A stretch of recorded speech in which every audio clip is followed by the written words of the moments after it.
Bagi Anda yang diberkati lewat renungan malam ini, silahkan like, share, dan subscribe agar semakin banyak orang yang mengalami realita Tuhan.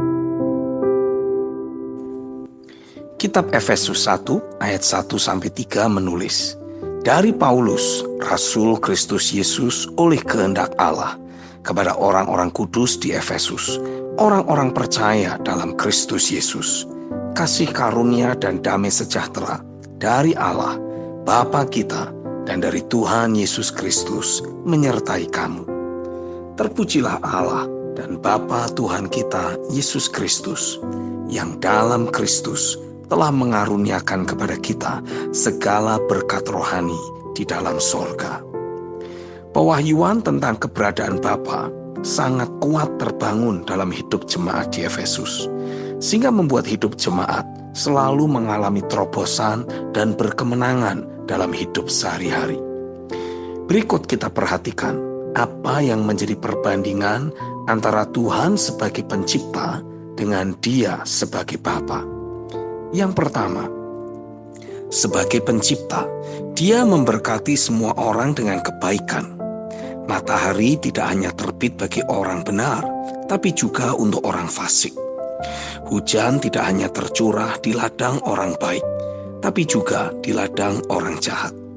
Tetapi sebagai Bapa, Dia menyediakan berkat khusus untuk anak-anaknya. Pastikan sebagai anak, kita terus membangun persepsi yang akurat dengan Bapa. Jangan menjadi seperti anak sulung yang punya persepsi yang keliru tentang bapaknya. Lukas 15 ayat 25-31. Sebagai anaknya, jika kita selalu tinggal di dalam Dia, maka segala kepunyaan Bapa adalah juga kepunyaan kita.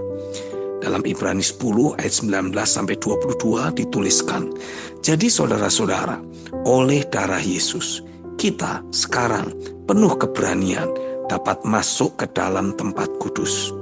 Karena Ia telah membuka jalan yang baru dan yang hidup bagi kita melalui tabir, yaitu dirinya sendiri.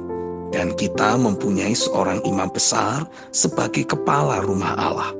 Karena itu, marilah kita menghadap Allah dengan hati yang tulus ikhlas dan keyakinan iman yang teguh. Oleh karena hati kita telah dibersihkan dari hati nurani yang jahat dan tubuh kita telah dibasuh dengan air yang murni.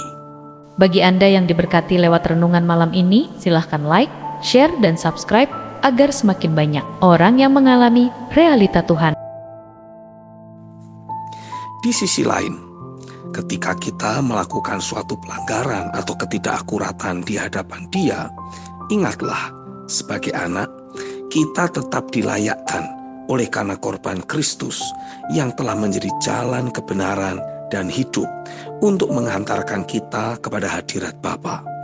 Lewat pengakuan dan pertobatan kita, maka hati dan hidup kita akan dibersihkan di dalam hadirat-Nya, lalu menerima anugerah-Nya yang akan memampukan kita menaklukkan segala kelemahan dan ketidakakuratan, sehingga kita boleh menjadi semakin memperkenan hati-Nya.